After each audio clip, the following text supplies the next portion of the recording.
محمد وعلى آل سیدنا محمد وبارک وسلم۔ پیارے دوستو، اللہ رب العزت کا بے حد شکر احسان اور کرم ہے کہ اللہ تعالیٰ نے ہم سب کو ایک عظیم مجلس کے لیے مجتمع فرمایا۔ ایسی مجلسوں میں اللہ رب العالمین کے بہت بڑے بڑے وعدے ہیں۔ فرماتے ہیں کہ ایسی مجلسوں میں بیٹھنے والوں کے سیئات کو حسنات سے مبدل فرما دیتے ہیں۔ اللہ رب العالمین گناہوں کو نیکیوں سے بدل دیتے ہیں، اور فرماتے ہیں کہ ایسی مجلسوں میں بیٹھنے والوں کی اللہ تعالیٰ مغفرت فرما دیتے ہیں۔ اللہ تعالیٰ ان تمام فضائل کے یقین کے ساتھ ہم سب کو ایسی مجلسوں میں بار بار بیٹھنے کی توفیق عطا فرمائے۔ یہ بظاہر تو دیکھنے میں چھوٹی مجلسیں ہیں، لیکن اللہ رب العالمین کے ہاں ان کے بڑے درجے ہیں۔ جیسے زمین والوں کے لیے آسمان کے ستارے چمکتے ہیں، ایسے ہی آسمان والوں کے لیے یہ مجلسیں جو لگتی ہیں دین کے اعتبار سے، دعوت کے اعتبار سے، یہ چمکا کرتی ہیں۔ دوستو، یہاں پر بیٹھ کر کوئی وعظ و تقریر کرنا مقصد نہیں۔ مقصد کیا ہے؟ مذاکرہ ہے۔ فرماتے ہیں ایمان کا مذاکرہ ایمان کو نفع دیتا ہے، ایمان والوں کو نفع دیتا ہے۔ جس چیز کا بھی مذاکرہ کیا جاتا ہے اس چیز کے کام کرنے والوں کو نفع دیتا ہے۔ جیسے کہ کاشتکار ہیں تو کاشتکاری کا مذاکرہ ان کے لیے نفع بخش ہوگا۔ بزنس مین ہیں، کاروباری ہیں، تو کاروبار کا مذاکرہ ان کے لیے فائدہ مند ہوگا۔ اسی طریقے سے ایمان کا مذاکرہ ایمان والوں کے لیے نفع بخش ہوا کرتا ہے، فائدہ مند ہوا کرتا ہے۔ ایمان کیا ہے؟ کہ ایک اللہ تعالیٰ سے ہونے کا یقین اور کسی سے کچھ بھی نہ ہونے کا یقین۔ کہ لغات کے اعتبار سے ایمان کی تشریح یہ ہے کہ کسی کی بات کو کسی کے بھروسے پہ بغیر کسی مشاہدے کے دل کے یقین کے ساتھ مان لینے کا نام ایمان ہے۔ یعنی اللہ کی بات کو حضور پاک صلی اللہ علیہ وسلم کے بھروسے پہ بغیر کسی تجربے، بغیر کسی مشاہدے کے دل کے یقین کے ساتھ مان لینے کا نام ہی ایمان ہے۔ کہ اللہ کے نبی صلی اللہ علیہ وسلم نے فرما دیا کہ جنت ہے تو بے شک جنت ہے، دل سے ہمارا یقین ہو کہ ہاں جنت ہے، حالانکہ ہم نے دیکھی ہے نہیں دیکھی۔ آپ صلی اللہ علیہ وسلم نے فرما دیا کہ دوزخ ہے، ہمارا یقین ہو کہ بے شک دوزخ ہے، ایک دم پکا یقین ہو۔ حضرت ابوبکر صدیق رضی اللہ تعالیٰ عنہ کسی کام سے نکلے، ایک مشرک نے آگے کہا کہ اب تم نے سنا وہ جو جن کو تم اپنا نبی مانتے ہو وہ ایک عجیب بات کر رہے ہیں۔ کہا بھائی کیا بات کر رہے ہیں؟ کہا وہ کہہ رہے ہیں کہ ہم ایک لمحے کے اندر ساتوں آسمانوں کی جو ہے چکر لگا کے آئے ہیں، جنت اور دوزخ دیکھی ہے، اور جو ہے اتنے علاقوں میں فرش سے لے کے عرش تک گھوم کے آئے ہیں، اور اللہ رب العالمین سے بھی ملاقات ہوئی ہے۔ کیا یہ ایسا ہو سکتا ہے؟ تو حضرت ابوبکر صدیق رضی اللہ عنہ نے کیا فرمایا کہ اگر میرے نبی جی یہ کہہ رہے ہیں تو یقیناً ہو سکتا ہے۔ دوستو، اسی چیز کا نام ایمان ہے۔ یہ ہمارا ایمان ایسا ایک دم پختہ ہو یقین۔ کہ ایک شیطان پہنچا ایک عابد کے پاس، عبادت گزار بندہ تھا لیکن علم نہیں تھا، عبادت گزار تھا۔ تو اس کے پاس گیا، وہ کہنے لگا کہ اچھا بھائی یہ بتاؤ کہ اللہ تعالیٰ تو بہت بڑے ہیں، لیکن کیا پوری دنیا کو ایک انڈے میں، مرغی کے انڈے میں قید کر سکتے ہیں؟ اب وہ تھوڑا سا سوچ میں پڑ گیا، یہاں دنیا تو واقعی بہت بڑی ہے، اللہ تعالیٰ، بس اس کا یہ سوچنا دل کے اندر یہ تگ و دو تھی، بس اسی بات کے اوپر اس کا ایمان خطرے میں پڑ گیا۔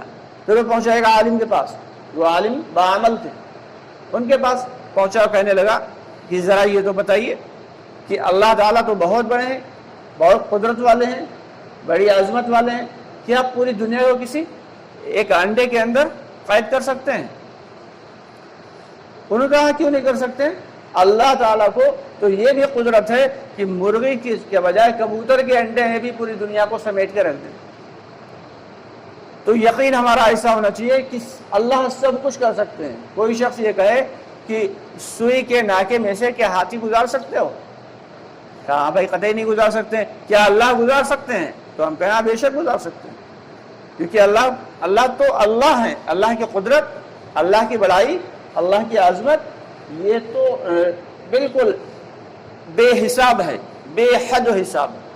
جب تک دوستو یہ یقین دل کے اندر نہیں ہوگا تب تک ایمان کامل نہیں ہوگا. یقین ہمارا ایسا ہونا چاہیے، ایسا کہ جو کچھ ہوتا ہے اللہ سے ہوتا ہے، جو ہو چکا ہے اللہ سے ہوا ہے، اور جو ہوگا وہ اللہ سے ہوگا. جس دن یہ یقین بن گیا اس دن سمجھو کامیابی مل گئی.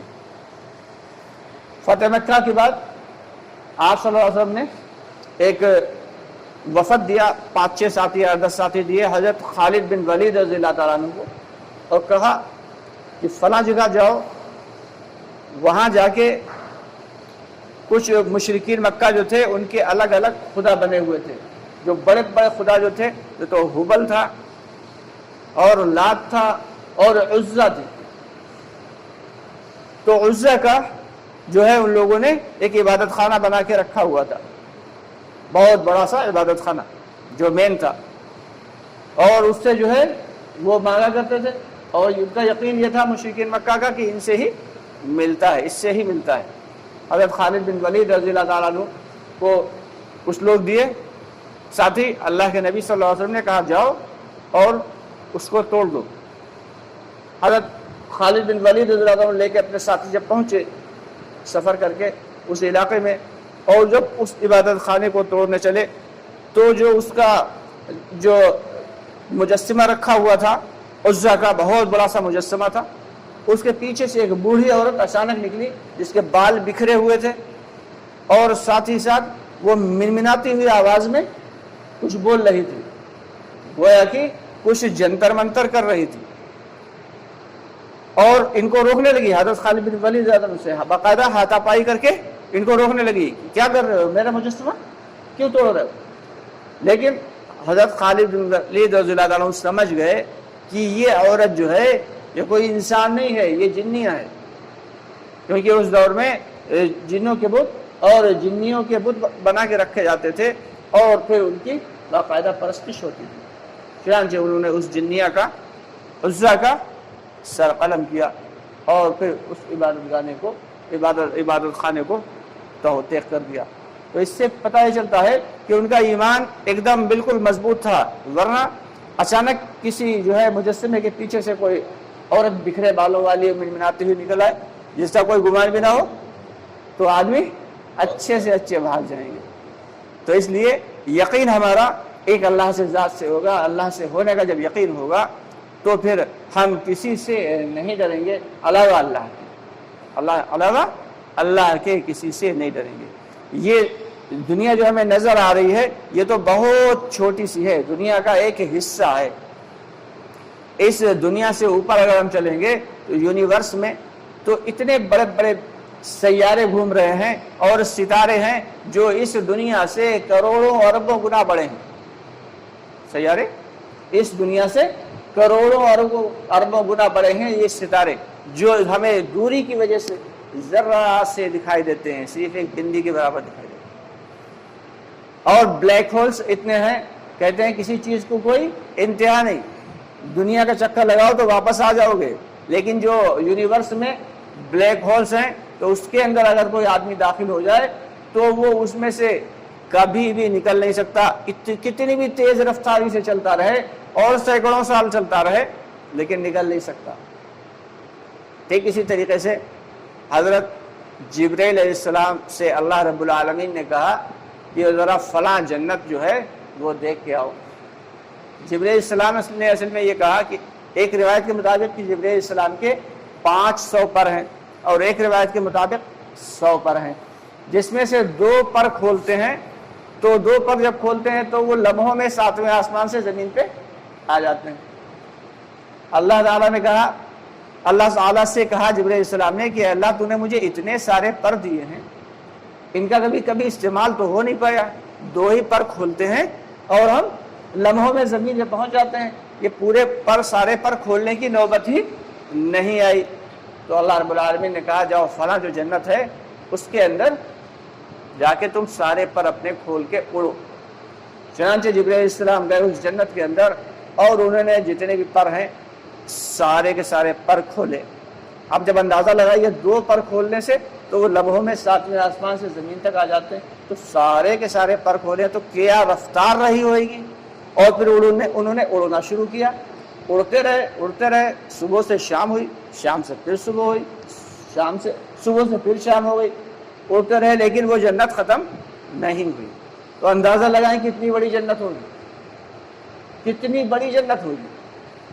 کہا یا رب العالمین میں تو اڑتے اڑتے تھک گیا، یہ کس کی جنت ہے اتنی بڑی؟ کہا وہ میرے ابو بکر کی۔ کس کی؟ تو میرے ابو بکر کی۔ تو اللہ تعالیٰ نے ہمارے جو ذہن دیا ہے، ہمارا دماغ دیا ہے، یہ بس لمیٹڈ ہے، تھوڑا سا ہے۔ ابھی ذرا سی ایک نس دب جاتی ہے تو کیا ہوتا ہے؟ ڈاکٹر کے ہاں بھاگتے ہیں۔ اور اس دماغ کے اندر اللہ تعالیٰ نے 1,00,000 کتنی 1,00,000 GB کے برابر میموری لگا رکھی ہے۔ 1 GB اور 10 GB 50 GB، بہت زیادہ 124 GB تک میموری کارڈ آتا ہے، لوگ موبائل میں ڈال کے اور آرام سے جو چاہے یوز کرتے ہیں، اس میں ڈیٹا ڈالتے ہیں۔ لیکن اللہ تعالیٰ نے 1,00,000 GB کا دماغ دیا ہے۔ اب بتاؤ اس میں کتنی میموری آ جائے گی، لیکن وہ پورا کا پورا استعمال نہیں کر سکتے، کیونکہ اتنا ذہن میں نہیں ہے، اتنا ہے ہی نہیں ذہن میں۔ کہتے ہیں اے اللہ ہم نے اپنے گمان کے مطابق مانگا ہے، تو اپنی شان کے مطابق عطا فرما۔ ایک آدمی موسیٰ علیہ السلام کے پاس آئے، کہنے لگے میں بہت غریب ہوں۔ موسیٰ علیہ السلام آپ تو کلیم اللہ ہیں، اللہ تعالیٰ سے باتیں کرتے ہیں، ذرا اللہ تعالیٰ سے میرے لیے کہہ دیجئے گا، دعا کر دیجئے گا کہ اللہ رب العالمین مجھے ڈھیر سارا مال و زر مجھے بھی عطا کر دے جیسے دوسروں کو دیا ہے۔ تو موسیٰ علیہ السلام نے کہا ٹھیک ہے، کہہ دیں گے بھائی۔ چنانچہ موسیٰ علیہ السلام جب اگلی مرتبہ گئے اللہ رب العالمین سے ملاقات کرنے، تو موسیٰ علیہ السلام نے کہا کہ فلاں فلاں شخص یہ کہہ رہا تھا کہ آپ نے سبھی کو مال و زر دیا ہے، میں بے حد غریب آدمی ہوں، مجھے بھی کچھ عطا فرما دیجیے۔ تو اللہ تعالیٰ نے کہا کہ میں اس کی شان کے مطابق دوں یا اپنی شان کے مطابق؟ موسیٰ علیہ السلام نے کہا یا رب العالمین جب آپ دے ہی رہے ہیں تو اپنی شان کے مطابق دے دیجیے۔ تو اللہ تعالیٰ نے فرمایا ٹھیک ہے، میں اپنی شان کے مطابق اسے دے دوں گا۔ موسیٰ علیہ السلام جب واپس آئے دیں گے، اب اس شخص کا انتقال ہو گیا۔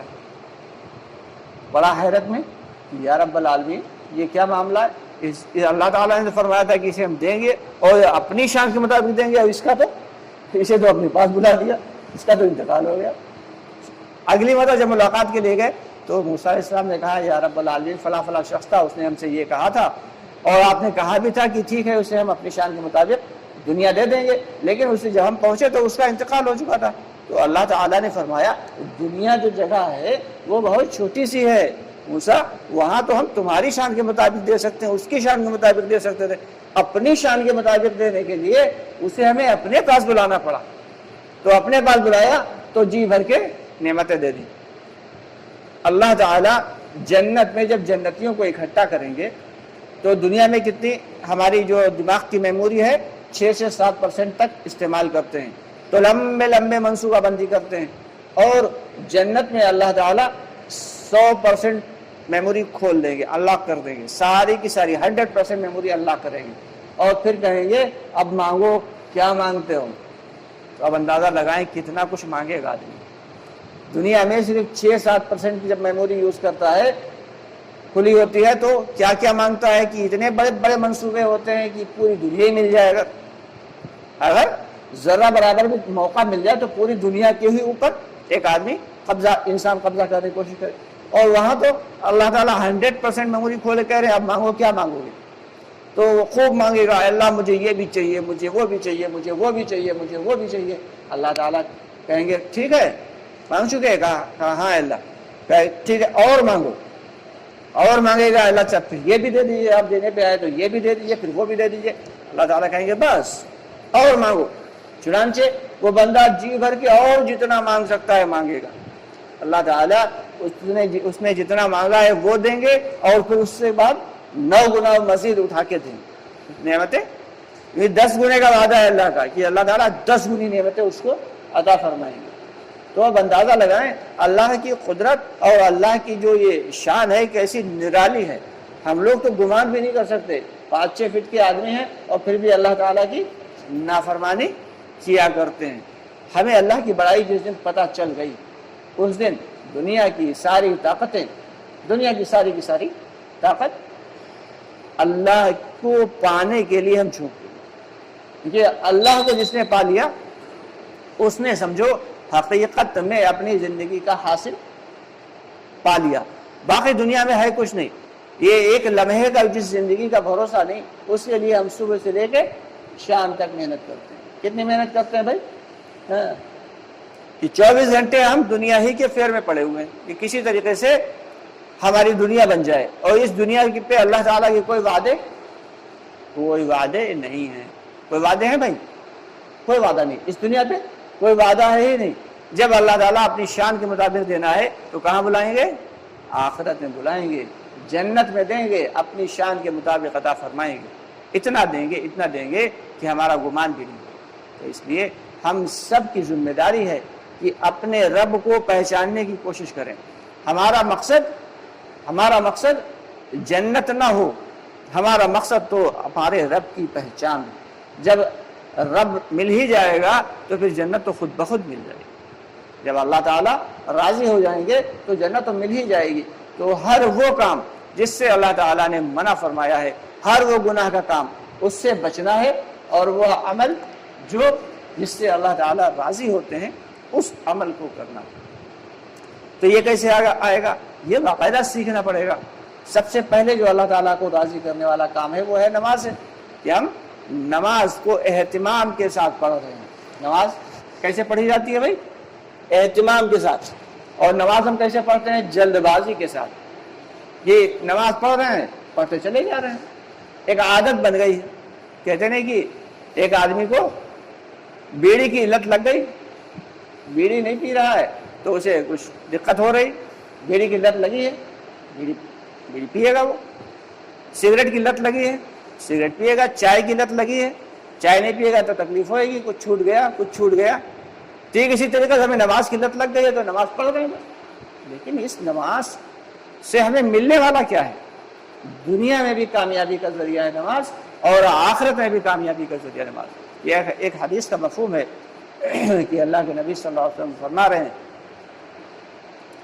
اللہ کی جانب سے باقاعدہ بتا رہے ہیں, حدیث قدسی غالباً, کہ اللہ تعالیٰ فرماتے ہیں کہ جو شخص 5 وقت کی اہتمام کے ساتھ نماز کی پابندی کر لے, اسے اپنی ذمہ داری پہ ہم جنت میں داخل کریں گے.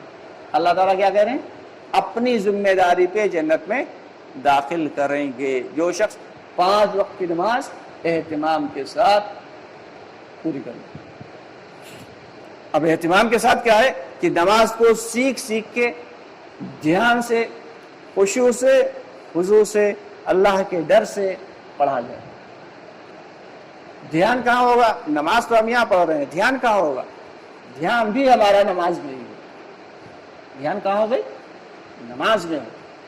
کھڑے ہیں نماز میں, نیت باندھی اللہ اکبر, اور پہنچ گئے اپنی دکان کے اوپر, اپنے کھیتوں میں ٹہل رہے ہیں, اور باہر بازار میں خود ٹہل رہے ہیں. اور جب السلام علیکم ورحمۃ اللہ, اچھا ہاں ہم تو نماز پڑھ رہے تھے.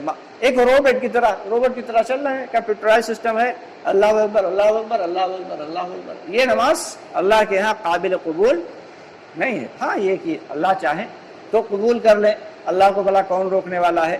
لیکن جو اللہ کے نبی صلی اللہ علیہ وسلم نے طریقہ کار بتایا ہے, ہر رکن میں کم از کم 1 مرتبہ 2 مرتبہ 3 مرتبہ دھیان ہو کہ ہم اللہ کو دیکھ رہے ہیں. کیا دھیان ہو؟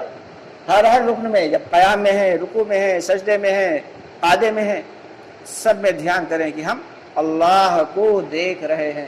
اگر یہ دھیان نہ آ سکے تو کیا ہو کہ اللہ ہمیں دیکھ رہا ہے, اللہ ہمیں دیکھ رہا ہے. جب اس دھیان کے ساتھ سیکھ کے نماز کے ارکان, نماز کے اذکار کو, کہ رکوع کیسے کرنا ہے, سجدہ کیسے کرنا ہے, جو ثنا کیسے پڑھنا ہے, الحمد شریف کیسے پڑھنا ہے, دعائے معصورہ تحیات کو سیکھنا ہے, دعائے قنوت کو سیکھنا ہے. جب ہم سیکھ کے نماز کو پڑھیں گے تو کیا ہوگا بھائی؟ پھر یہ نماز ہماری نماز بنے گی, اور پھر اس پر اللہ کی طرف سے فیصلے ہوں گے, اور پھر اللہ تعالیٰ ہمیں ایسی جگہ سے رزق دیں گے جس میں جہاں سے گمان بھی نہیں. یہ ایک حدیث کا مفہوم ہے کہ جو شخص 5 وقت اہتمام کے ساتھ نماز کی پابندی کر لے تو اللہ تعالیٰ اس کے رزق میں برکت عطا فرما دیتے. اب دیکھیں نماز پہ دونوں چیزیں مل رہی ہیں کہ نماز پڑھ رہے ہیں تو ایک جگہ کیا فرمایا کہ اسے اس کے رزق میں برکت ہوگی، اور دوسری جگہ کیا ہے کہ اپنی ذمہ داری پہ اللہ تعالیٰ فرما رہے ہیں اس کو جنت میں داخل کریں گے. اور نماز کو ہم چھوڑ رہے ہیں کس کے لیے؟ کاروبار کے لیے، روزی کے لیے. اور روزی کی برکت کہاں رکھی ہے اللہ نے؟ نماز میں. تو ہم کیسا کر رہے ہیں؟ صحیح کر رہے ہیں غلط کر رہے ہیں؟ بھائی کیسے کر رہے ہیں؟ غلط کر رہے ہیں نا. ہم تو الٹا کام کر رہے ہیں. ہمیں نماز کے وقت نماز کو بہت اہتمام کے ساتھ پڑھنا ہے. ہاں روزی کے لیے وسیلے بنانا ہے، اسباب اختیار کرنا ہے، اسباب کے اوپر یقین نہیں رکھنا ہے. اسباب اختیار کرنا ہے مگر اسباب پہ یقین نہیں رکھنا ہے. کہتے ہیں کہ جو شخص اسباب پہ یقین رکھے اس نے گویا کہ شرک کیا، اور جو شخص اسباب کا انکار کر دے وہ جاہل ہے. تو جہالت کی نشانی کی ارے دوا کھانے کی ضرورت نہیں. بھائی دوا کھانے کی ضرورت کیوں نہیں؟ دوا اللہ نے بنائی ہی اس لیے کیونکہ دنیا دارالاسباب ہے. دوا کھانا ہے لیکن دوا پہ یقین نہیں رکھنا ہے. تو اسی لیے فرماتے ہیں ایمان کیا ہے؟ ایمان دو امید اور خوف کے درمیان بہت باریک سی جو لکیر ہے اسی کے درمیان ایمان ہے. جب ایمان ہوگا تو نماز بہتر ہوگی. نماز اللہ تعالیٰ ہماری بہتر بنا دیں گے. نماز کے اندر ہماری جان پڑے گی.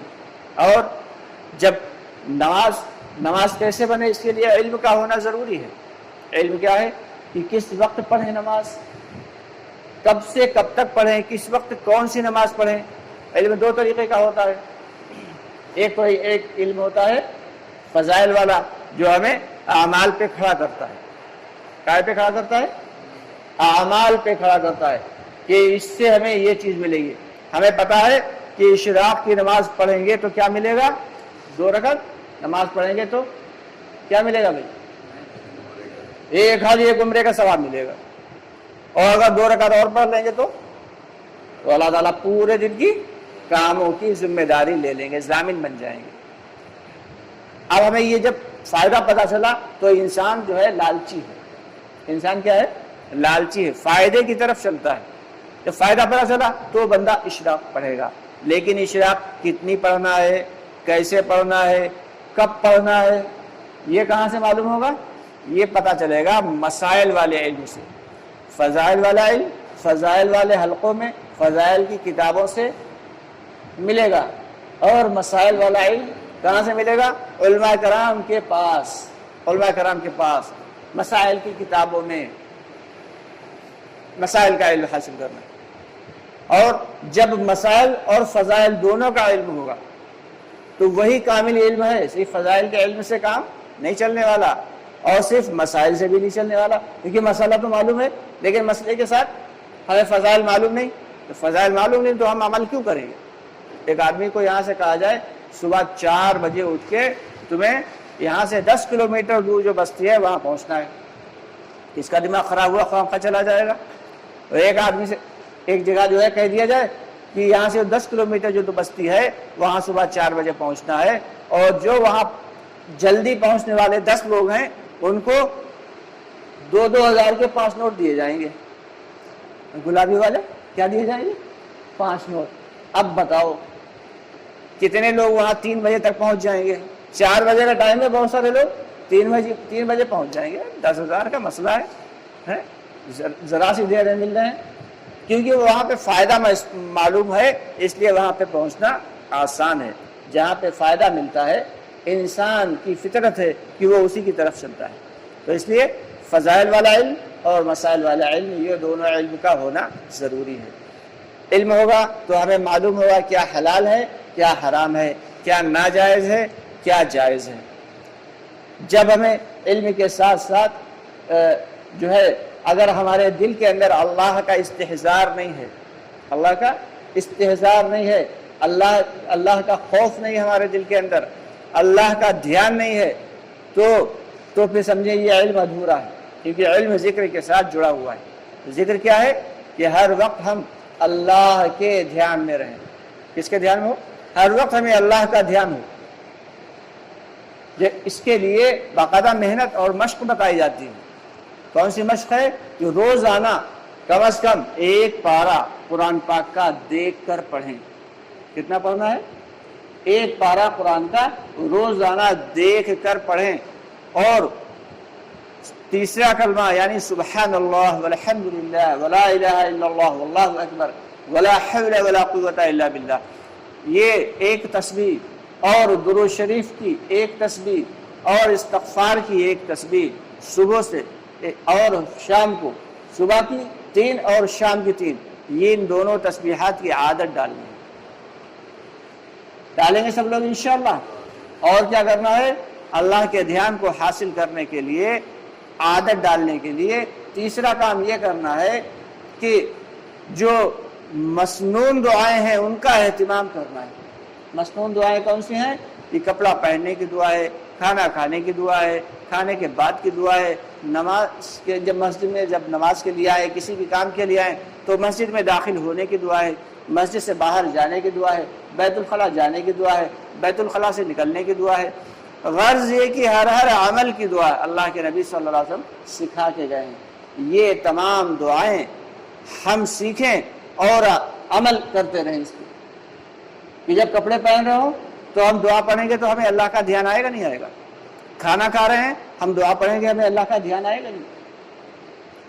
ہم مسجد کے اندر داخل ہوئے، ہم جو اللہ کا دھیان آیا، مسجد کے باہر کے دعا پڑھی اللہ کا دھیان آیا۔ تو یہ 3 کام ایسے ہیں جو عادت ڈالنے کے لیے ہیں۔ اس کے علاوہ ہر وقت اللہ کے ذکر میں رطب اللسان ہوا جائے، رطب اللسان رہا جائے، کہ ہر وقت دل ہمارا کبھی بھی اللہ کی یاد سے خالی نہ ہو۔ ایک چند صحابی ہیں، ایک علاقے سے گزرے تو غالباً چند ہیں یا ایک صحابی ہیں، انہوں نے کہا، دیکھا سامنے سے کہ ایک چرواہا ادھر سے آیا، تو ان صحابی نے کہا کہ اس میں سے ایک بکری مجھے دے دو، ایک بکری مجھے دے دو اور اس کے پیسے قیمت لے لو، کیونکہ سفر میں ہیں ہم لوگ، ہمیں کچھ کھانے پینے کو ہے تو اس چرواہے نے کہا کہ یہ جو بکری ہے، یہ بکریاں ہیں، یہ جو ریوڑ آپ دیکھ رہے ہیں، میں تو یہ میرے آقا کا ہے، میں تو اس کا غلام ہوں، یہ میری ملکیت میں نہیں ہے، یہ تو کسی اور کی ہے، میں تو بس چرانے کے لیے لایا ہوں، میں تو غلام ہوں۔ تو ان صحابی نے کہا اس کا جائزہ لینے کے لیے، اس کا جائزہ لینے کے لیے اور اس کا امتحان لینے کے لیے کہا کہ تم ایسا کرو، بکری مجھے دے دو، پیسے بھی لے لینا، اور جو ہم بنائیں گے تو اس میں تم شریک بھی ہو جانا، اور اگر مالک پوچھے، آقا پوچھے تو کہہ دینا یہ بھیڑیا اٹھا لے گیا۔ اس کا امتحان لینے کے لیے ان صحابی نے اسے رائے دی۔ تو وہ چرواہا کیا کہہ رہا ہے؟ فائن اللہ، فائن اللہ، مگر اللہ کہاں چلے جائیں گے؟ اللہ کہاں چلے جائیں گے؟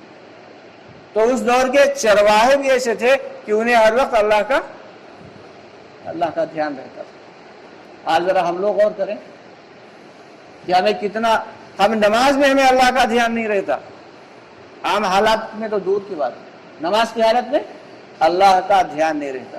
اللہ کا دھیان ایسی چیز ہے کہ جب ہمارے دل کے اندر ہر وقت اللہ کا دھیان ہوگا تو ہم گناہوں سے بچ جائیں گے۔ کیسے بچیں گے بھائی؟ گناہوں سے بچ جائیں گے، کیونکہ کوئی بھی برا عمل کرنا چاہیں گے، کوئی گناہ کا کام کرنا چاہیں گے تو کیا ہوگا؟ فوراً دھیان آئے گا اللہ تو دیکھ رہا ہے۔ جو شخص تنہائی میں گناہ سے بچ جائے اس سے بڑا کوئی ولی نہیں۔ سب کے سامنے تو گناہوں سے ہر آدمی بچ جاتا ہے کہ کہیں لوگ دیکھیں گے تو کیا کہیں گے، اب تنہائی میں بچ کے دکھاؤ، کیونکہ اس وقت اگر کوئی بچے گا تو صرف اللہ کے خوف سے ہی بچے گا۔ کس سے بچے گا؟ اللہ کے خوف سے۔ اللہ کا خوف ہمارے دلوں کے اندر آ جائے، اللہ کا دھیان ہمارے دلوں کے اندر آ جائے، اس کے لیے باقاعدہ ایک محنت ہے۔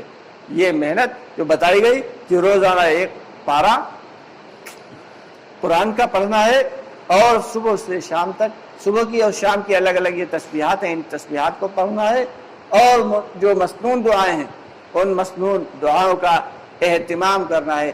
یہ 3 کام کریں گے تو اللہ کی ذات سے امید ہے کہ اللہ تعالی مزید ذکر کی توفیق عطا فرمائیں گے۔ کریں گے سب لوگ انشاءاللہ۔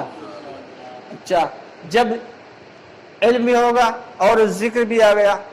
اب یہ تو تھے حقوق اللہ، نماز کیا تھی؟ حقوق اللہ. اب آتا ہے حقوق العباد کا معاملہ. حقوق اللہ جو ہے وہ اللہ کے حقوق ہیں، اور حقوق العباد کس کے لیے ہے؟ وہ بندوں کے حقوق ہیں، مخلوقات کے حقوق ہیں. تو اس اکرام مسلم سے یہی چاہا جا رہا ہے کہ ہم جو ہے دوسروں کے حقوق کو معلوم کر کے اور ان کو ادا کرنے والے بن جائیں، اور اپنے حقوق معاف کرنے والے بن جائیں. یعنی اپنے حق کو ہم معاف کر دیں، ہمارا جو کسی پہ حق ہے تو اس کو ہم پوچھ کے ادا کریں. جیسے کہ ایک بہت بڑا حق ہے، ہمارے ایک بزرگ ساتھی کہتے ہیں کہ لوگ اپنی بہنوں کا حق ادا نہیں کرتے. بہنوں کا حق کیا ہے؟ باپ کی جو ملکیت ہے، باپ کی جو ملکیت ہے تو بہنوں کو اس میں سے حصہ نہیں دیتے ہیں. بہنوں کو حصہ نہیں دیتے. کہتے ہیں اس کی شادی کر دی، بڑا کر دیا، ہاں اس کو جہیز دے دیا، آتی ہے تو اسے تہواری پہنچا دیتے ہیں، عید بقرعید کافی ہے. جبکہ بہنوں کا آدھا حصہ ہے، باپ کی ملکیت میں آدھا حصہ. یعنی اگر 100 روپے باپ چھوڑ کے گیا ہے تو 75% جو ہے وہ کس کو ملے گا؟ بیٹے کو. اور ایک بیٹا اور ایک بیٹی اگر ہے، اور 25% کس کو ملے گا؟ بیٹی کا حق. لیکن افسوس کی بات یہ ہے کہ ہم لوگ اس بات کو، مسائل کو سمجھ ہی نہیں رہے ہیں، اپنے حقوق کو، جو دوسروں کے حقوق ہیں انہیں پہچان نہیں رہے ہیں، اور ہم یہ چاہتے ہیں ہمارے حقوق سبھی ادا کریں، ہمارے حق سب لوگ ادا کریں. ایک بزرگ کے پاس ایک صاحب گئے، کچھ ہدیہ پیش کیا، حضرت یہ قبول فرما لیجئے. تو حضرت نے کہا کہ یہ بتاؤ کیا تم نے اپنی بہن کا حق دیا ہے؟ کہا حضرت ہماری کوئی بہن ہی نہیں ہے. کہا اچھا تمہارے والد نے اپنی بہن کا حق ادا کیا تھا؟ کہا حضرت ہمارے والد کی بھی کوئی بہن نہیں تھی. کہا اچھا تمہارے دادا نے اپنی بہن کا حق ادا کیا تھا؟ کہا ہاں جہاں تک گمان ہے شاید انہوں نے ادا تو کیا تھا. کہا تو پھر ٹھیک ہے، تو تمہارا ہدیہ قبول کر لیتے ہیں. یعنی اتنا احتیاط سے کام لیتے ہیں اللہ والے. لیکن بات ہماری سمجھ میں آتی، ہم جو ہے اپنے اعتبار سے کام کرتے ہیں، جو ہمیں اچھا لگے بس وہ صحیح، بڑھیا بڑھیا جو لگ رہا ہے مزیدار لگ رہا ہے اسے تو صحیح، اور جو پسند نہیں ہے، جو پسند نہیں ہے، ناپسندیدہ چیز ہے، بتاؤ اچھا خاصی جو جائیداد ہے اس میں سے ایک حصہ بہن کو دینا پڑا تو ناپسندیدہ بات تو ہے یہ. تو اس لیے ہمیں دوسروں کے حقوق معلوم کر کے، یہاں تک جانوروں کے بھی حقوق ہیں، انسان تو انسان ہے، جانوروں کے بھی ہم پہ حقوق ہیں، ان کے بھی حقوق ادا کرنا ہے. اللہ کے نبی صلی اللہ علیہ وسلم فرما رہے ہیں کہ جو شخص کہ تم میں سب سے بہتر شخص کون ہے جانتے ہو؟ صحابہ کرام نے فرمایا اللہ کے نبی آپ ہی بتا دیجئے. تو فرمانے لگے کہ جو اپنے گھر والوں کے لیے سب سے اچھا ہو وہ سب سے اچھا آدمی ہے، سب سے اچھے اخلاق کا آدمی ہے، اور جو اپنی بیوی کے ساتھ سب سے اچھا ہو وہ سب سے اچھا ہے. تم میں سے سب سے اچھا میں ہوں کیونکہ اپنے گھر والوں کے لیے سب سے اچھا میں ہوں. یعنی حضور پاک صلی اللہ علیہ وسلم کا یہ معاملہ تھا کہ اپنے گھر والوں کے لیے سب سے زیادہ اچھے تھے. ہم باہر والوں کے لیے تو اچھے بنے رہیں، لیکن گھر والوں کے لیے اگر اچھے نہیں بنے تو کیا ہوگا؟ گھر کا ماحول خراب ہوگا. تو اس کے لیے باقاعدہ ہمیں کوشش کرنا ہے اور فکر کرنا ہے. انشاءاللہ باقی باتیں بعد میں آتی رہیں گی. اللہ تعالیٰ کہنے سننے زیادہ عمل کی توفیق عطا فرمائے. جو معلوم ہے اس پر عمل کرنے کی، جو نہیں معلوم ہے اسے سیکھنے کی توفیق عطا فرمائے. سبحان اللہ بحمدہ، سبحانک اللہم وبحمدک، ونشہد ان لا الہ الا انت، نستغفرک ونتوب الیک. سبحان ربک رب العزة عما یصفون، وسلام علی المرسلین.